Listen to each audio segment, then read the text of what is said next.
আসসালামু আলাইকুম সবাইকে।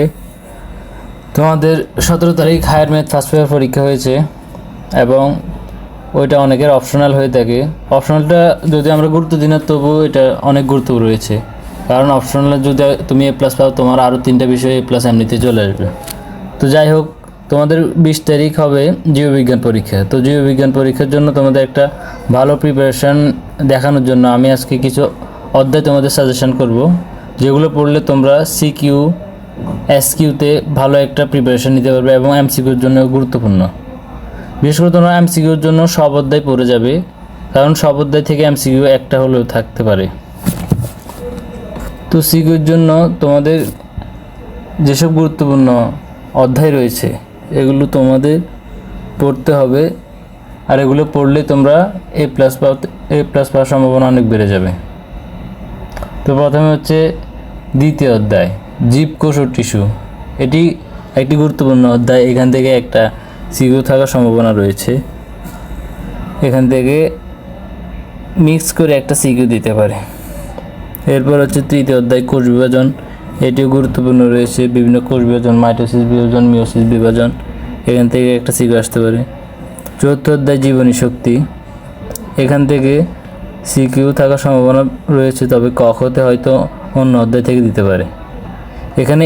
এখানে তোমরা এটিপি, বিএমআই, বিএমআর এগুলো কীভাবে বের করতে হয় এগুলো একটু শিখে নেবে। এছাড়া শর্করা, বিভিন্ন জুলের পরিমাণ, এগুলো তোমরা শিখতে পারো।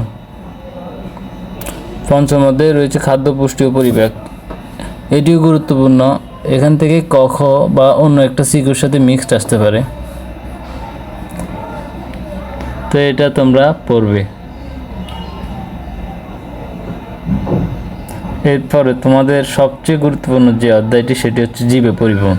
এখান থেকে একটি সিকিউ মাস্ট থাকবে, এটা কনফার্ম। অনেক গুরুত্বপূর্ণ টপিক রয়েছে, লোহিত রক্তকণিকা, শ্বেত রক্তকণিকা, অনুচক্রিকা, এছাড়া অনেক কিছু। এখানে তোমাদের কিছু চিত্র আসতে পারে, যেমন অগ্ন্যাশয়, ওইখান থেকে প্রশ্ন আসতে পারে।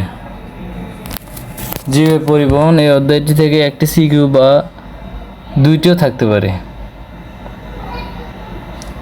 এরপর হচ্ছে আরেকটা গুরুত্বপূর্ণ অধ্যায় হচ্ছে রেচন ক্রিয়া। এখান থেকে তোমাদের একটা সিকিউ থাকার সম্ভাবনা খুবই বেশি।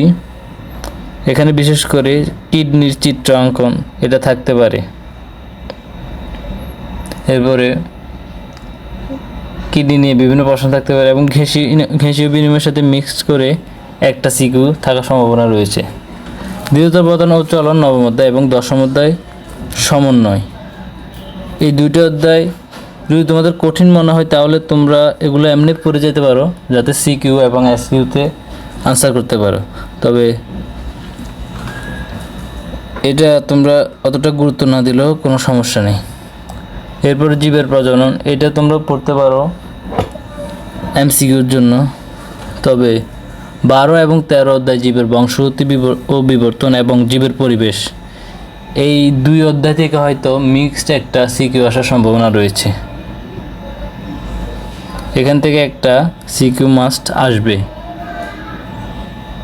এছাড়া তোমরা সব অধ্যায় ভালোভাবে পড়বে, কারণ এমসিকিউর জন্য এগুলো খুবই গুরুত্বপূর্ণ।